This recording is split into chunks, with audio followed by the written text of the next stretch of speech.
അപ്പോഴേ നമ്മുടെ 2 പിടക്കോഴികൾ കുഞ്ഞുങ്ങളെ കൊണ്ട് കിടക്കുന്ന വീഡിയോ ആണ് കേട്ടോ ഇത്. നമ്മൾ ഒരു 10-24 മുട്ട അടവച്ചിട്ടുണ്ടായിരുന്നു. ഇപ്പോൾ കാലാവസ്ഥയുടെ പ്രശ്നം കൊണ്ടും എന്തോ മറ്റ് പല കാരണത്താലാണോ ഈ 2 കോഴി കൂടെ അടയിരുന്നത് എന്തോ ആണോന്നറിയില്ല, നമുക്ക് 11 കുഞ്ഞുങ്ങൾ വിരിഞ്ഞിട്ടുണ്ട് കേട്ടോ. അപ്പോൾ ഇതിൽ ഒരു 6-7 കഴുത്തിൽ തൂവലില്ലാത്തതും ബാക്കി സാധയാണ്. ഇതിൽ എത്ര മുള്ളം കോഴി എത്ര തൊപ്പിക്കോഴി ഒന്നും എനിക്കറിയില്ല. നമ്മളിത് വിരിഞ്ഞിട്ടൊരു 4-5 ദിവസമായ കുഞ്ഞുങ്ങളാണ് കേട്ടോ.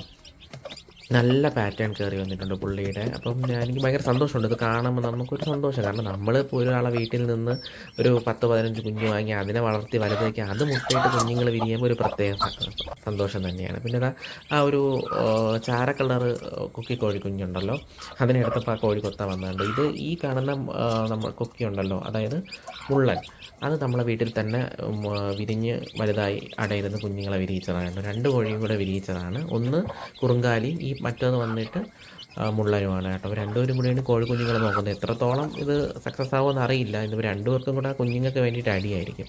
എന്തായാലും നന്നായിരിക്കട്ടെ. ഇതിപ്പോൾ വിൽക്കാനുള്ളതാണ്.